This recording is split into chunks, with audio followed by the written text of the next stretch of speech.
Royal Enfield's been cooking something in their factory for a while now, and we've finally gotten a glimpse of what they've been up to. But rest assured that it's incredible. We must mention that they've been really busy working on several models they intend to release in subsequent years, but the Royal Enfield Himalayan 650 has caught our attention. So what does Royal Enfield have in store for us? And what do we know about this mule? Kindly stick with us till the very end to find out. Earlier in 2024, Royal Enfield released the Himalayan 450. This model, which was the successor of the affordable adventure touring motorcycle, the Himalayan 411, recorded several firsts for the automobile company.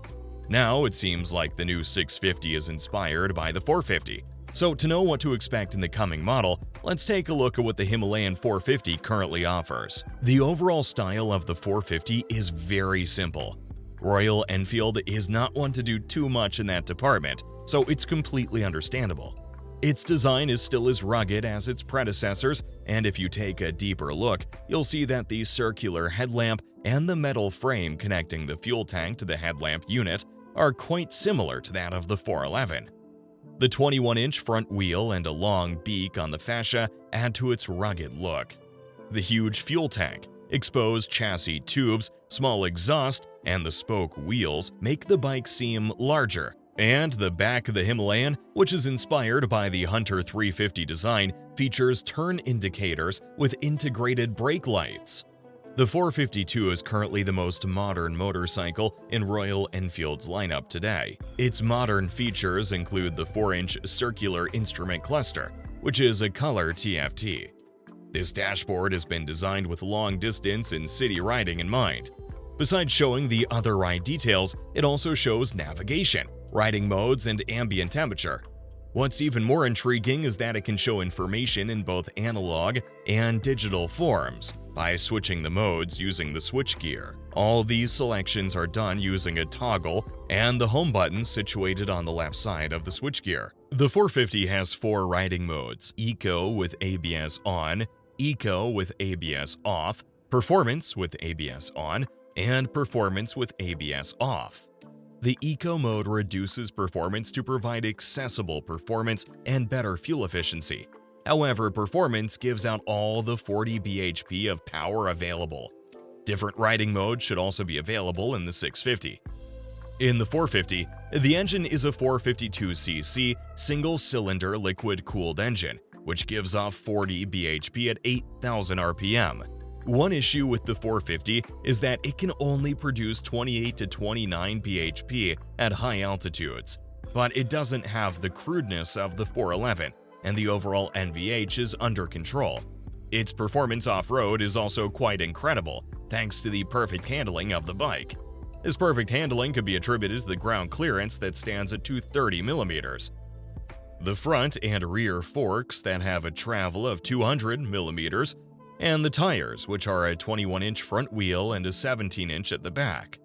Briefly going through the bike that inspired the 650 has given us an insight of what to expect for this new model. In the spy images obtained recently, we can see that the new Himalayan would have an air/oil-cooled 648cc twin-cylinder motor and an upset 2-into-1 exhaust different from the ones present in other RE 650cc bikes available. This upset exhaust is similar to the soon-to-be-released Interceptor Bear 650.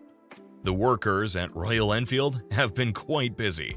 The output is estimated to be around the 47 horsepower or 52 Nm mark that's peculiar to the other 650cc Royal Enfields.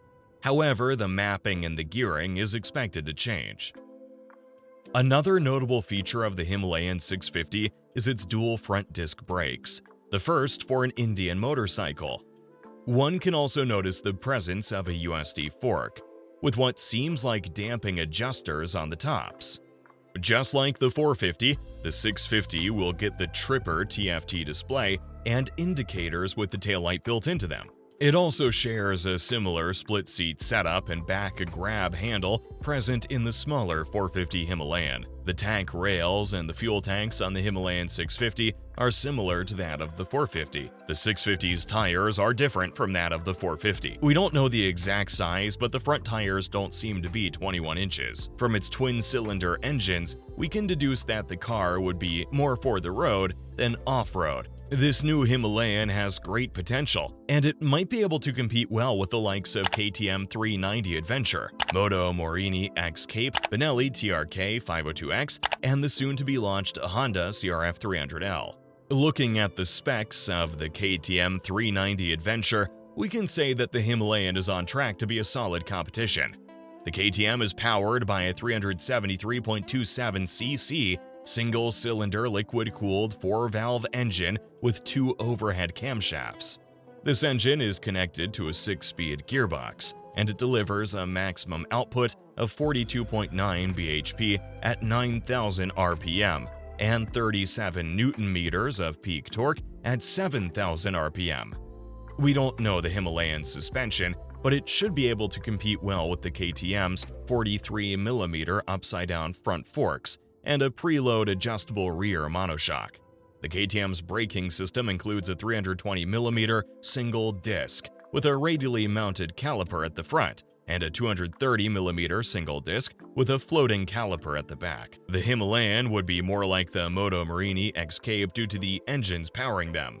Moto Morini is powered by a 649cc liquid-cooled parallel twin engine that yields a maximum power of 60 bhp at 8,250 rpm. The gearbox on the new Himalayan is yet to be revealed, but the Moto Morini is paired to a 6-speed gearbox. Another similarity between the upcoming Himalayan and the Moto Morini is the TFT screen present on both. The Moto Morini comes with a large 7-inch full-color TFT instrument cluster, and if we're to judge based on the TFT screen on the 450, we'd estimate that the cluster on the Himalayan might be 4 to 5 inches. Overall, the Royal Enfield Himalayan 650 is going to be a force to reckon with. So, would you be getting one? And do you own any Royal Enfield already? Kindly let us know in the comment section below. Also, don't forget to like, share, and subscribe to be the first to know when we release more amazing content. Thanks for watching, and see you in the next video.